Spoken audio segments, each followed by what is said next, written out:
Hello, I'm Jonathan Yarber from Blaze Designs. I created Twphper, and yes, it's pronounced Twphper. The PHP makes kind of a funny sound. Today I'm going to show you how to implement your Twphper on a website in various demonstrations. First off, let's go to twphper.com and download the latest release. At the time I'm publishing this video, we just released version 1.1 for download. Okay, let's open up the zip. We have index.php, twphper.php, setup.php, we got a ext directory and a skins directory. Let's open up the setup.php file. This is the setup wizard created for Twphper, so you don't really have to think much. Twphper. Let's go with the default skin, and now let's enable jQuery. Okay, now it gives us two pieces of code. You need to put one part of it in the area of your PHP file that will echo into the head tag, and the other chunk in the spot you want to place your Twphper. Let's pop open our template file, PHP file that's magically prepared for me, and let's place the code in respective locations. 1,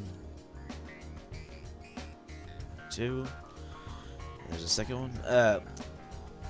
Let's open this in our browser, and there's our Twphper. It's that simple. For the sake of demonstration, I'm going to show you a couple of different instances in settings with Twphper. I'm going to go back to the setup.php file, look at our settings. Twphp. Let's use the default skin again, and let's go with go to our file. We already have jQuery working on this file. We don't want to include it twice, so back in the setup wizard, let's set jQuery to I am already using jQuery on my website. Let's pop the code into our page. 1,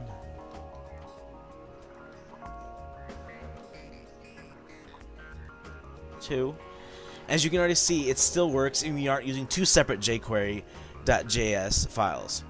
You can also disable jQuery so you won't have to use any JavaScript, but you get this kind of really funky, ugly scroll bar that just really destroys the skins. The last demonstration is the skinless version. You can work with the raw HTML and do what you want with the HTML and CSS. Twphper, no skin, and let's not worry about the last option. You can disable, it will disable jQuery when you disable the skin. Now if you look at the exported code compared to our last two, we are missing one line of code. As you can see, we still use that. You can still use that function, but it won't really do you any good.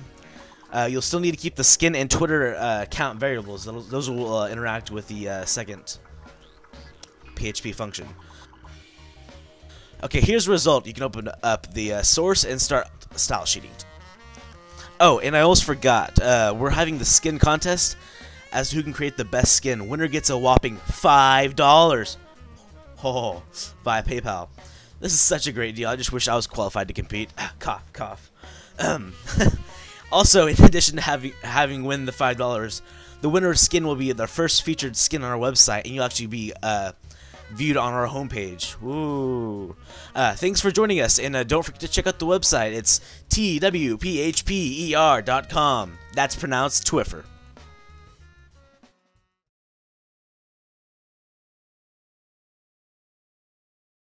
Blaze Designs.